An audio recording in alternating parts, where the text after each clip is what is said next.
Hey guys, Jacqueline Crider, PBJ Mortgage, making mortgage simple as making a peanut butter and jelly sandwich. So let's talk a little bit about student loans. So whether you know or not, the federal government was considering doing the student loan forgiveness. They did not pass that, and with them not passing that, there is some things that you need to know. So first of all, one of the things you need to know is that September 1st is when the interest on that deferment period is going to end.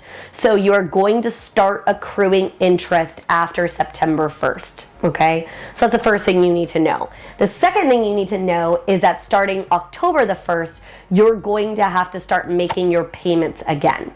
All right, they should have been sending them out to you in the last, few weeks, month or so on what your actual payments are going to be. If you have not received that, it's very important for you to actually reach out and find out what that looks like. If you have not received the bill yet, it is very important that you reach out to your servicer and find out what that bill is going to look like, because come October 1st, you are going to be due for a bill. Now, understand that you can look to apply for some other programs that will potentially look to reduce down that payment for you. So just because they come up and they calculate a payment and they send it to you doesn't necessarily mean that that has to be what your payment is. There is another kind of program called IBR, or income-based repayment, that you absolutely can go ahead and look to apply for, which will basically make your payment based on your income.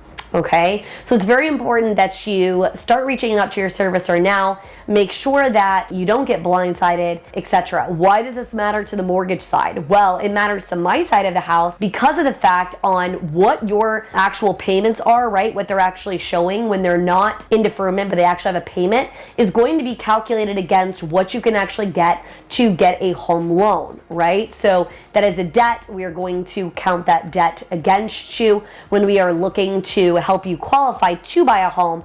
And so we're going to need to know exactly what the payment looks like. So if you're in the process of buying a home, or you're thinking about buying a home and you want to understand exactly what and how these student loans coming out of deferment are going to look and affect you, definitely give us a call and let us know. If you've already qualified to buy a home and maybe you were in deferment but you're about to come out and so you're actually going to get payment, go ahead, reach out to your mortgage professional, and they're going to help you figure out if it's going to change your qualification at all. It's just something that's super important for you to know, because it does absolutely affect your qualification. So hopefully this was helpful, learning a little bit more about some of the regulations that are recently rolling in respect to the student loans.